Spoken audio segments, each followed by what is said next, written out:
programang ito ay rated SPG. Striktong patnubay at gabay ng magulang ang kailangan. Maaaring may masiselang tema, lengguwahe, karahasan, sexual, horror o droga na hindi angkop.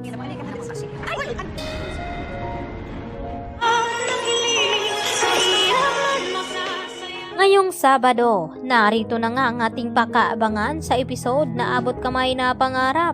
Sa hindi inaasahan, ay dito naman nakasalubong at nagkabanggaan itong si Lynette at itong si Dax, kung saan ay namumukhaan ni Lynette ang lalaking ito na siya nga ang isa sa mga lalaking pumasok sa kanilang bahay ni Carlos.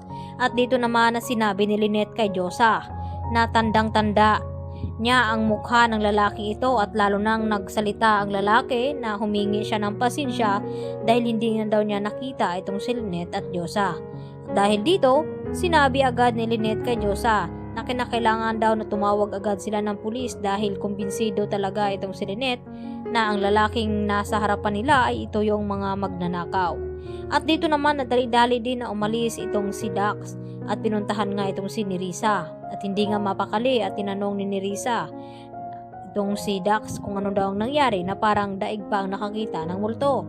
At sumagot naman itong si Dax dito kay Nerissa na mas malala pa sa multo ang kanyang nakasalubong, at ito na nga si Lynette.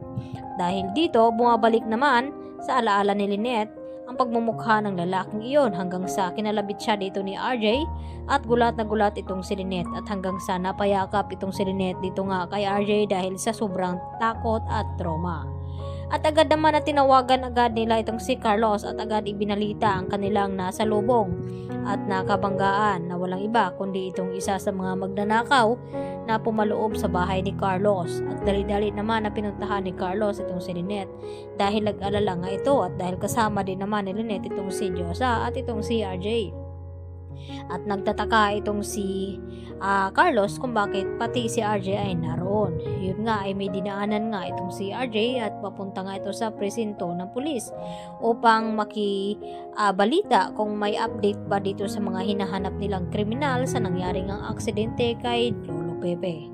Samantala dito sa Apex, nag-uumpisa na nga ang trabaho dito ni Justin at ni Eric, at gusto naman na sorpresahin ni Giselle itong kanyang anak na si Justin at pagandahin itong kanyang opisina, at proud pa nga ito at nagbigay pa ng bulaklak dito sa kanyang anak na si Justin. Subalit ay maya-maya nga ay tila hindi nagustuhan ang presensya dito ni Giselle kay Justin, at agad na itinapon ang bulaklak, at dito naman na hindi nagustuhan ni Eric at tumaas nga ang boses dito ni Justin dito nga kay Giselle na wag daw magpakaina dahil matagal na nga daw niya itong itinakwil, at tila hindi nagustuhan ni Eric.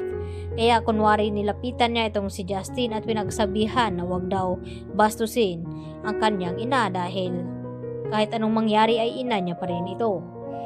At matapang naman na tinanggap ngayon ni Annalyn itong hamon ni Doc Carlos Benitez dahil nga sa hindi inaasahan na panauwi na bisita na si Ma'am Pokwang. At dito nga na nakihalubilo nga ito at nakilala ni Annalyn. At nang marinig nga ni Aling Pokwang itong kausap ni Annalyn at nangumusta ito dito kay Dr. Santos kung ano ang nangyari at problema, at agad naman na nag-open ng idea itong si Annalyn, kaya awang-awa naman itong si Ma'am Pokwang dito kay Annalyn, at ganoon din naman itong si Annalyn kay Ma'am Pokwang, at nagaanan na nga niya ito ng loob. At mamang na nga daw ang gustong ipatawag ni Ma'am Pokwang dito nga kay Annalyn Santos sa kanya. Kaya agad naman natutulungan ito ni Ma'am Pokwang itong si Annalyn upang maipanalo itong challenge na ibinigay ni Carlos Benitez sa kanya.